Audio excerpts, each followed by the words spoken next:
Well, hello everyone. This is Maria Pietroforte, and I'm here today to share with you some of the lessons that I've learned.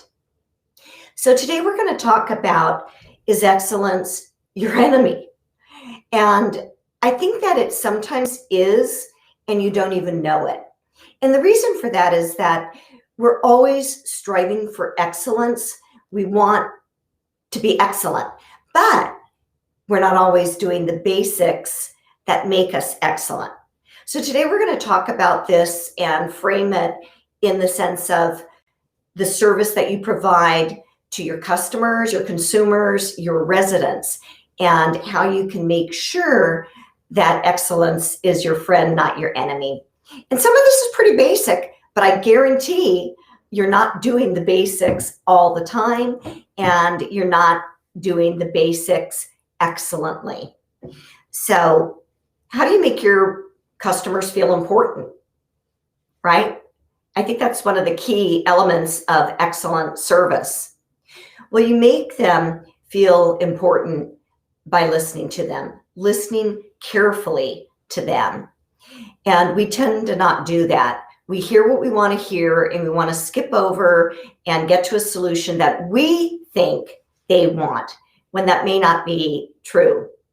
So you need to listen carefully and intently to what they're saying so that your response matches what they're really talking about. Listening, many times people say, put the cotton or take the cotton out of your ears and put it in your mouth. Sometimes we need to do that. The other thing that I find, especially with sales and property management, is that we overpromise. We promise things like, we'll get to that today, or I'll get right back to you. There's so many things, or I can give you new carpet, or I can lower that price. We can't do that. We're only as credible as our promises. So if we're telling people we're going to do something, we need to do what we tell them. So make sure that I would say, undercommit and overperform, so that they're actually pleasantly surprised at what you did. You basically did more than you promised. Don't say, we'll fix that tomorrow, I'll get you that new carpet, or I know I can get you a special price, when that's not true. So keep your promises. Make sure you keep your promises. What I recommend is that you have team huddles, and we don't take the time to do this. I know personally, because when I've talked to my frontline teams before, they always had an excuse. Well, maintenance starts at 8, or the West Coast starts 3 hours later than the East Coast. So we make excuses as to why we can't be excellent and why excellence is our enemy. You've got to make time to talk. A 5 or 10 minute huddle at whatever time everybody is there. And you need to talk about what your deliverables are for the day. And that can be as simple, if you're on a property, what are your move-ins? What are your move-outs? What service orders do you have?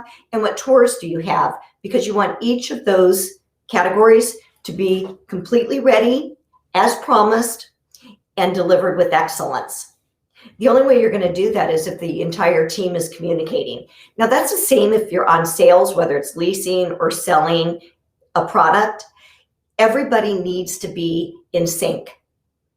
If not, your message won't be smooth, you won't deliver as promised, and you will lose credibility, and you definitely aren't performing at an excellence level.